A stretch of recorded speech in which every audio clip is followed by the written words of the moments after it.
Welcome back to Bonds with Bundt. This is the weekly update where I break down what's happening in the bond market, housing data, and what it means for mortgage rates, buyer demand, and home sales. This past week gave us a very clear story, so let's jump in. Last Friday, we saw a big headline. Fannie Mae and Freddie Mac were instructed to purchase about $200 billion in mortgage-backed securities. That matters because mortgage-backed securities directly impact mortgage rates.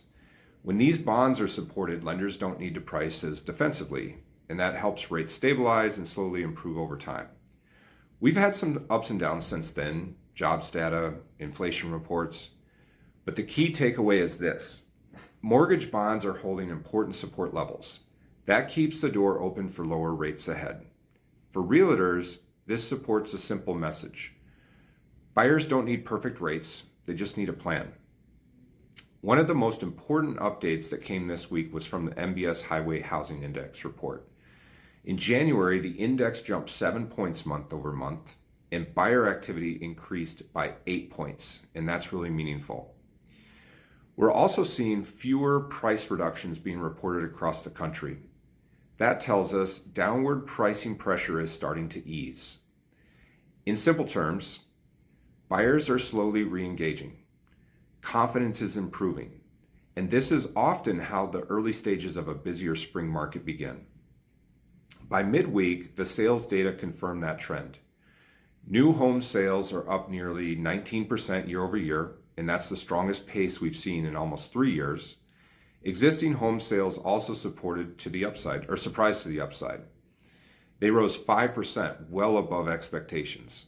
Lower rates are doing exactly what they're supposed to do. They're bringing buyers back into the market. And this is happening before rates are anywhere near their lows.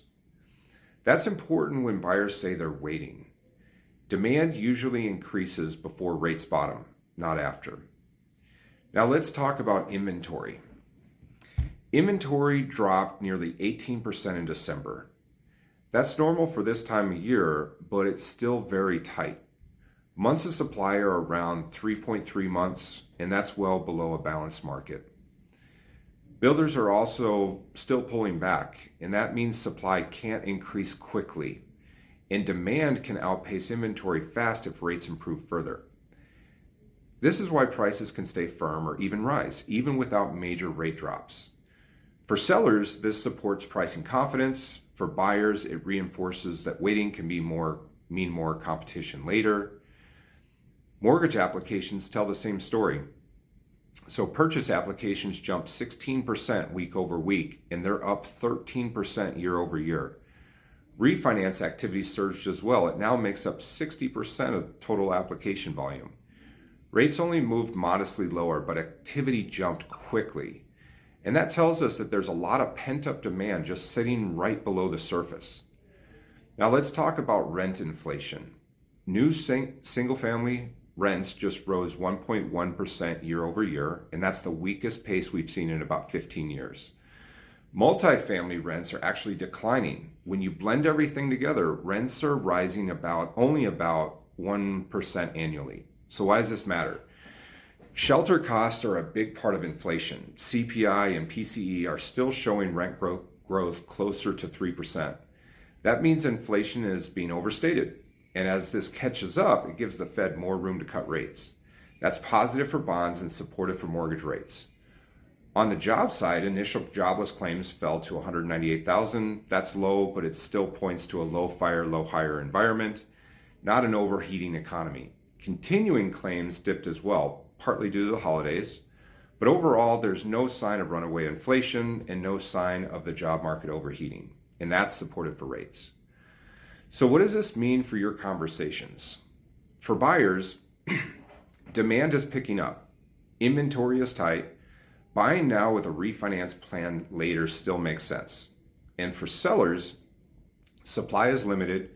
Buyer confidence is improving. Lower rates ahead could increase competition for those listings. Now for agents, the buyers who are educated are moving. The worst strategy is waiting without a plan. This is a market where guidance is going to win the deal. Bottom line, mortgage bonds are supported, buyer activity is improving, inventory is tight, and sales are picking up. That's a combination that usually leads to more activity and firmer pricing. If you want help walking a buyer or seller through the numbers, or you want a scenario run for your client, just reach out. Thanks for watching Bonds with Bundt. I'll see you next week.